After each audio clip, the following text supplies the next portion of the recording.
নমস্কার বন্ধু, আমি আচার্য শ্রী সমর। আজকের আলোচ্য বিষয় বিশাখা নক্ষত্র। তুলা রাশিতে বিশাখা নক্ষত্র। তুলা রাশিতে বিশাখা নক্ষত্র 20°0' থেকে 30°0' মধ্যে অবস্থান করে। তো তুলা রাশিতে শুক্রের ঘরে বায়ু উপাদানে চর শক্তিতে বিশাখা নক্ষত্র অর্থাৎ বৃহস্পতির নক্ষত্রে কোনো জাতক জাতিকা জন্মগ্রহণ করলে জাতক জাতিকার মধ্যে কিন্তু রুচিশীল মনোভাব, ধর্মীয় মনোভাব, ভাই বোনের প্রতি একটা স্নেহশীল ভাব, অপরকে নিজের প্রতি আয়ত্তে আনা, নিজের আয়ত্তে আনা, এরকম কিন্তু জাতক জাতিকার মধ্যে দেখা যাবে। সেই সঙ্গে শত্রুজয়ী, ধর্মপরায়ণ, এই সমস্ত বিষয়গুলো জাতক জাতিকার মধ্যে দেখা যাবে। বিশাখা শব্দের অর্থ হচ্ছে কার্যসিদ্ধি। সুতরাং উদ্দেশ্য সাধনে কিন্তু জাতক তৎপর থাকবে।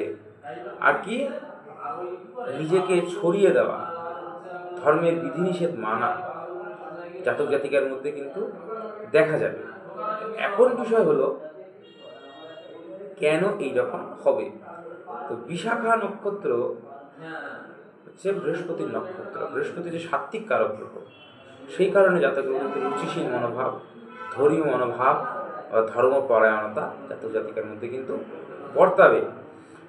আর আরেকটা বিষয়, যেহেতু বায়ু উপাদান, তো বায়ু উপাদান হওয়ায় কিন্তু অপরকে নিজের আয়ত্তে আনা জাতক জাতিকার মধ্যে কিন্তু দেখা যাবে।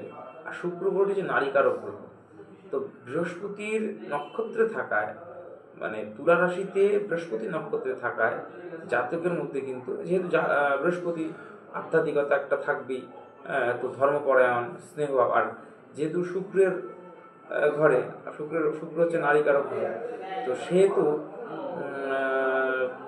যে স্নেহপরায়ণতাটা কিন্তু জাতক জাতিকার মধ্যে থাকবে এবং ছোট ভাই বোনের প্রতি কিন্তু এই ধরনের স্নেহশীল ভাব দেখা যাবে। তো এই সমস্ত বিষয়গুলি কিন্তু